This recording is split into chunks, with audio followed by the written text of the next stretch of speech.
Hello everyone. So I am shooting a little video from the store here, Juices. We are now open Wednesdays till Sundays. The 2 weekends before Christmas, which is next weekend and the weekend after, we'll have some little action here.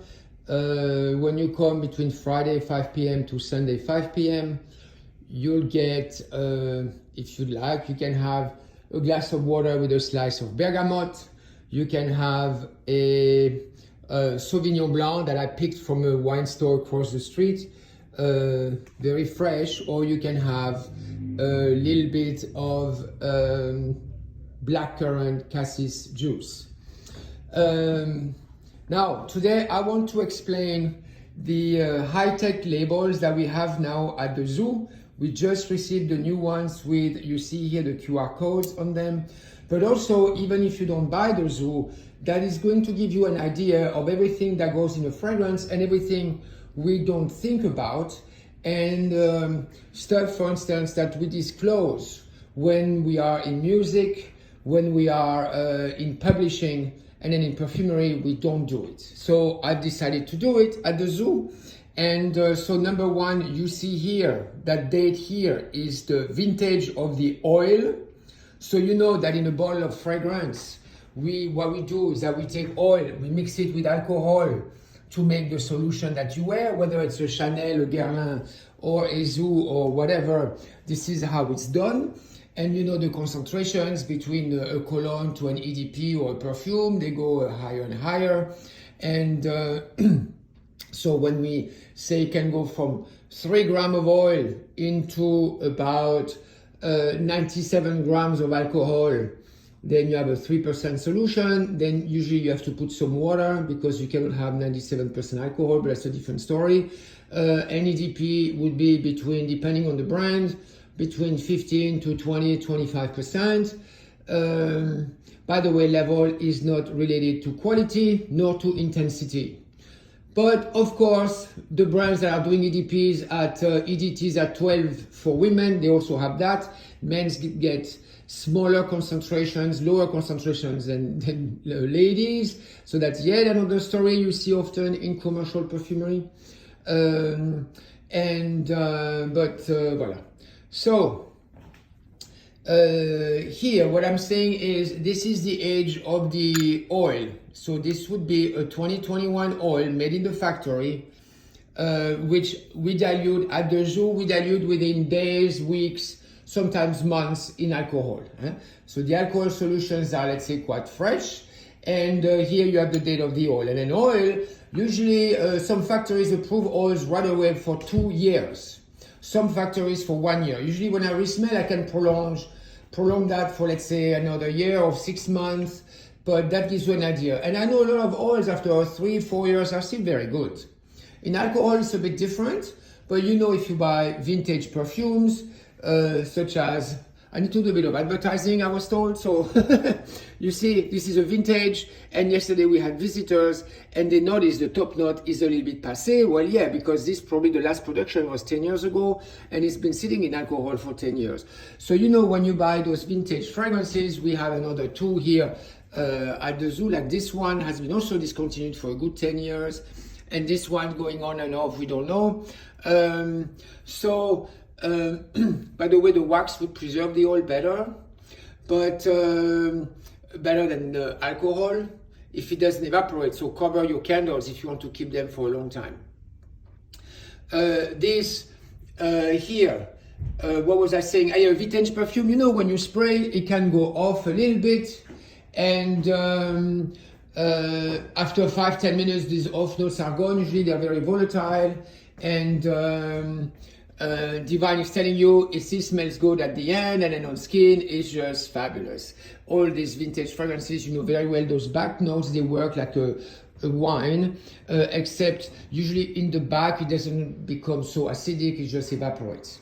So we are back to this. So at this close, you would be surprised if all the brands on the market would disclose to you when their oil production was. You would be surprised to see how certain bottles are really old, but they don't tell you. Now, here you have the version number. So usually I have a number like 1333, 69.2. So this one is 172 when we created that with Hugo. So that's the 172nd version that we reach, and usually it's more because at times when we have version 68, we do 68 1, 2, 3, 4. We compare 3 different sandalwoods, and then we pick 68.3, and then we move on to 69, the next version that we are re-rating. So just to give you an information, this is not like a hard defined number. And in the case of tuberose, we have a T1 because that tuberose is actually diluted in alcohol and a little bit of tequila, and that's tequila 123. That's the number 1 of tequila 123 organic from this company called 123 Organic. So that reminds me, this is the tequila, and reminds the people the day we're changing that code here, it means we are switching to another tequila, and we'll explain why. So you see how far it goes here. Why tequila, by the way? Because the tuberose plant and the tequila plant are from the same family. They are both agaves. The tuberose is a tiny agave, has a bulb, etc. So then, fine fragrance, the Zoo, the brand name.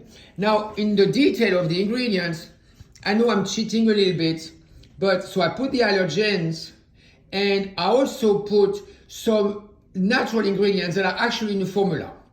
First, to be transparent, but you know, transparency is not a goal in life. Transparency is to show the quality of things, is to show the interest in things, is to show how we do things. Sometimes you can keep your little secret, but I think perfumery, we've kept it not secret. So I like to show. So you see here, and then you will be surprised also what kind of naturals.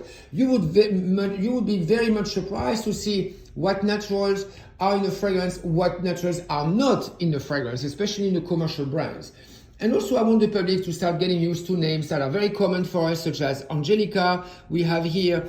Then we make the difference between a lavender, a lavandine.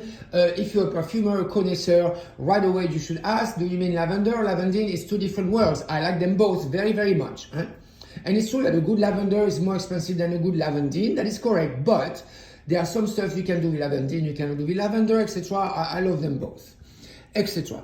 And in our tuberose, you will see there is no tuberose absolute because it's very earthy and opulent, and he was bringing our fresh tuberose on the branch fragrance into a different atmosphere, I would say. However, what you should also notice, we cannot see here, but for the formula, this tuberose is not built like the tuberose you usually find on the market, 95 or 99% of them, which have synthetic ingredients that are very strong and very cheap to recreate this tuberose atmosphere, but then it smells like an old lady. Sorry, lady, but when you smell old, it's not nice. So, but when you smell like an old guy, I don't like it either, like the barber shop, you know. So those smells are monuments, but I don't like them, and also they are very easy to do. So barbershop smell, gentleman smell is very easy, it's very cheap. So of course, so it's I don't know, it's not my thing. Same with the tuberose. When you buy this new tuberose by Alexander McQueen, when I was made a few years, I find it disgusting, and it's gross. Then also they tell you there's a lot of absolute in there. When you see the juice is totally clear. I remember, and as I was telling the person, but it cannot be because, I'm sorry, the juice cannot be that clear. There's this much tuberose or just an absolute in there. So voila, but that helps you being a bit critical, also to enjoy more. And the point also is, oh wow, etc. I want people that. Then on the back of the label, we always disclose. So I sign my bottle. I'm proud of my fragrances. And I always disclose if I collaborated with another perfumer. So here with Hugo Charon, it's on the label. The authors of a book should be on the book, right? So that's what it is. Then here I put a copyright. Copyright 2019. That means that this formula was created in 2019 or was finished in 2019. So all the Zoo, you will see Club Design, I think it says 2011. Yes, Club Design was created and finished in 2011. And then I did not put it on the market till 2017 when I launched my own brand. And by the copyright, so in some countries it can have a little value. We think in the US it has, but no one has enforced it yet. In France, it has zero value because L'Oreal went to the court and said that the work of perfumers is just technical stuff like plumbing. Okay? They don't want the perfumers to be recognized as artists and perfumes to be recognized as work of the mind. I'm very strong on that. That is what happened with the French courts. In the Netherlands, copywriting is already a bit protected for fragrances. There's a little bit more of a protection, not like in music, but things are developing here and there. Huh? So find out. But here I want to make a point, and this is the date when the formula was finished, okay? And that is the date when the oil was weighed. Then the quality, etc. Here is the designer image. Who made this image? See, I cannot read here what I wrote. What is this? So that picture, I thought I took that picture, but I guess not. So, I took that picture at a florist, but here I put the credit of the picture if we use a photographer. And then, so that's what it is here. See, I don't even remember the story of this picture, but that's fine. This is why it's here. And then finally, we just introduced the QR codes. So we've bought at the zoo QR codes dynamic. It means I can change behind whatever I want. So here it will link you directly to the zoo website where you have the full description of the fragrance. We have a little twist on the description, some little fun facts or little twists that are quirky for the industry, etc. So voilà, so this is our labels. We have here the stability, finally, more it's flammable, obviously, and the little stability icon, which is more a European thing at the moment, which tells you after opening the bottle, you see it's open, the jar. After opening the bottle, we say that the fragrance is still good for about 12 months. But it means in our lab we did the experiment, and it's true, and it's actually more than 12 months. And as I say, there are a few fragrances, once in alcohol, already after 2-3 years, you can see they got a shock. After 3 to 5 years, we call them, they are shot. Some of them, they are still very good. Some of them, and you know when you buy fragrances from the 60s or from the 20s, you know those off notes at the top. Some are a bit vinegary, some are a bit acidic. And that's what I was saying at the beginning. The fragrance is still good, you can still wear it. Please note, if you buy a fragrance from before the 80s, it will have most likely a few carcinogenic ingredients, quite a bit, like benzene. So don't wear it maybe once a year or twice a year, or watch a little bit. And benzene is not a cool thing.